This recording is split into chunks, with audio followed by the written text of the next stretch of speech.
For our second factoring lesson, we're going to be factoring trinomials with a leading coefficient of 1. So your essential question is, how is multiplying binomials related to factoring trinomials? So first, let's take a look at how we multiply binomials. And this is just a review really quick from last time. When we multiply binomials, you can do it two ways. You can stack it and multiply like normal, or you can do double distribution. So if we do double distribution, we take x times both numbers. So x times x would give us x squared. X times 3 would give us positive 3x. 4 times x would be positive 4x. And 4 times 3 would be positive 12. So therefore, when we are multiplying binomials, we can add like terms with these because these are the same.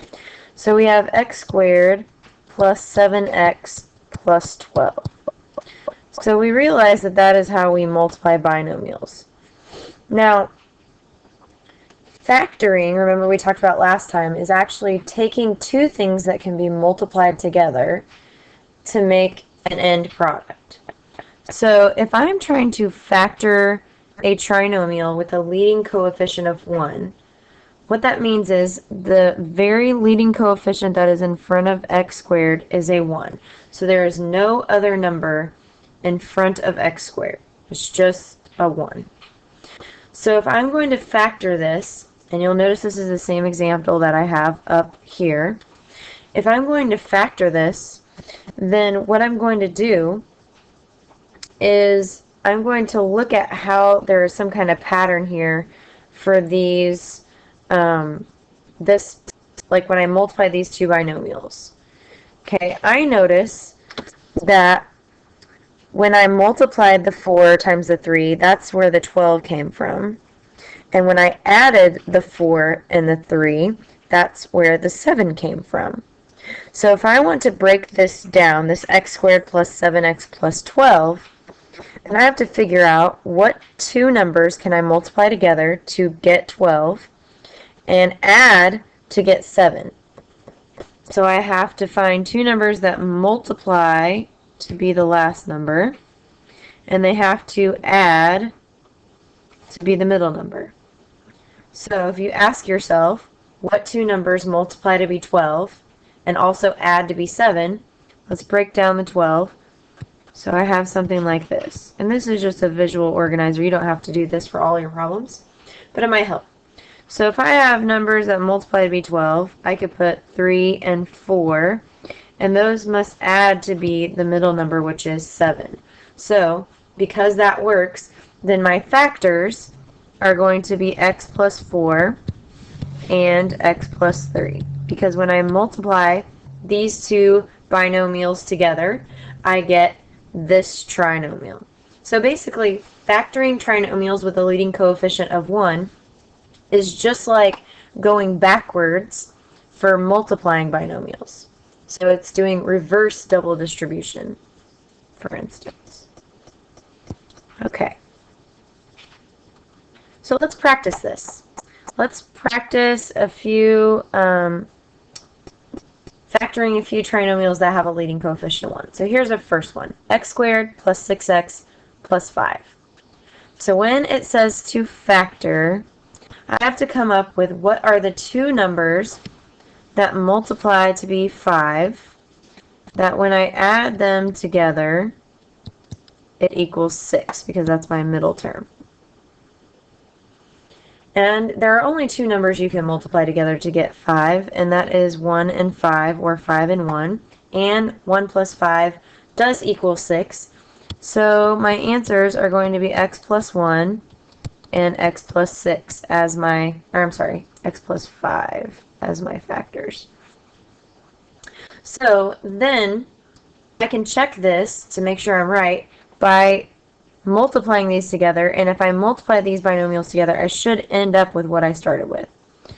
So if I double distribute, x times x would give me x squared, x times 5 would give me positive 5x, Then I take the 1 times both numbers. So 1 times x would be positive 1x, and 1 times 5 would be positive 5. So if I combine the like terms, I get x squared plus 6x plus 5.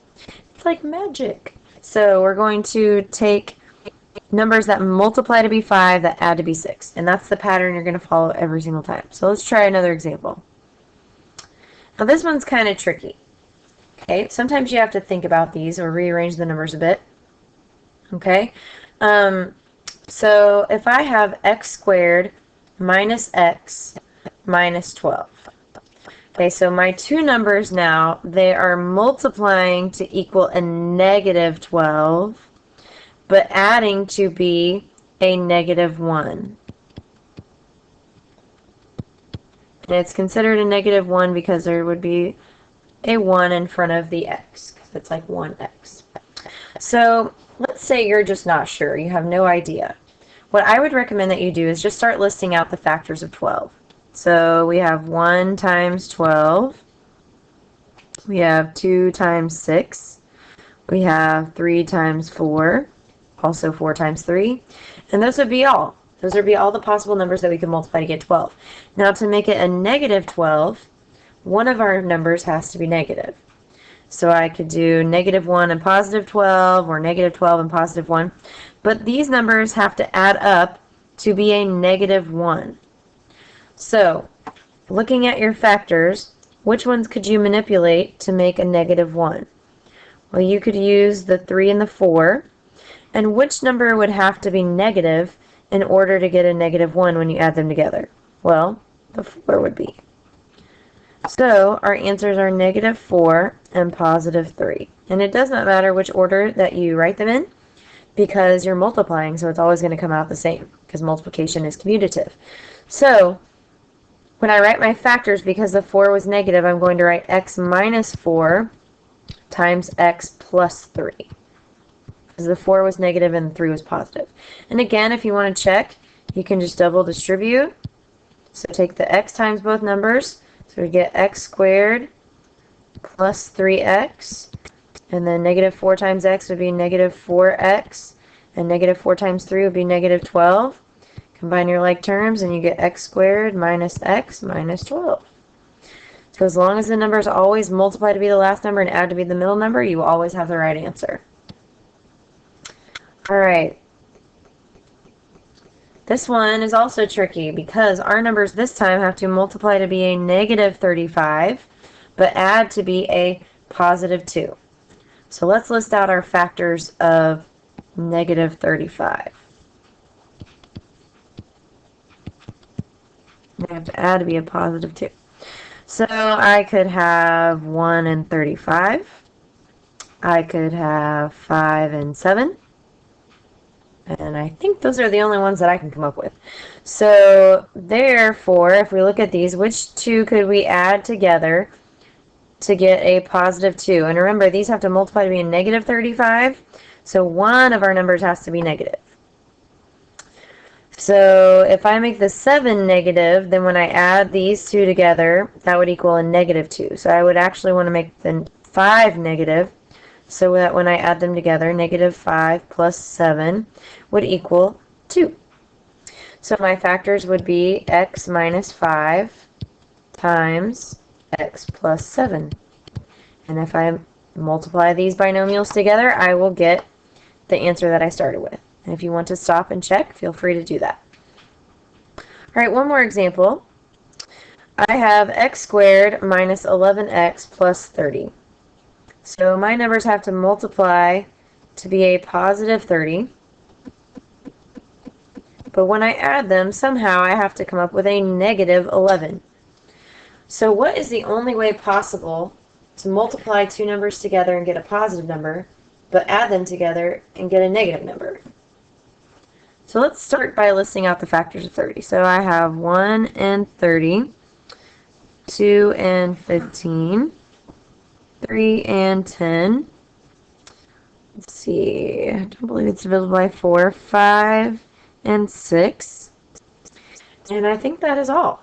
So which two could I add together to get a negative 11? Well, If I multiply 5 and 6 together, I get a positive 30, but when I add them, I get a positive 11. But if I made both factors negative, then they would multiply still to be a positive, because a negative times a negative is a positive. But when I add them, I would come up with a negative 11. So I have a negative 5 plus a negative 6 equals negative 11. So my factors would be x minus 5 and x minus 6. And that would be my answer. All right, just one more special type of factoring that we have. This is called a difference of squares.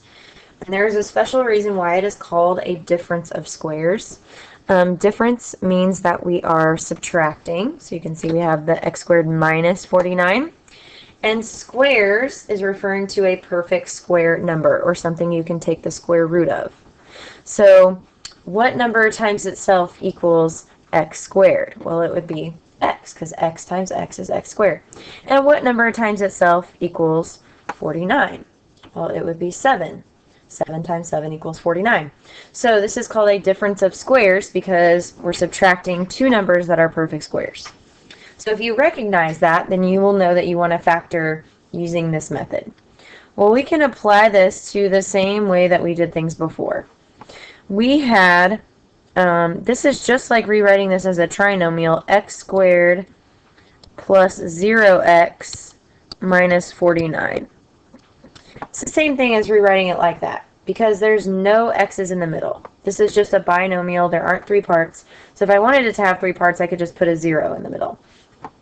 So what are numbers that multiply to be negative 49, but when I add them, I get 0? So let's think about this. To multiply numbers to get 49, negative 49, I could have 1 and 49, or I could have 7 and 7. So the only two that will work would be 7 and 7. And to get a negative 49, one of them has to be negative. And if I have negative 7 and a positive 7, when I add them together, I get 0. So my factors are going to be x plus 7 and x minus 7. And again, it doesn't matter which order you write them in, because when you multiply it, it will all work out no matter what.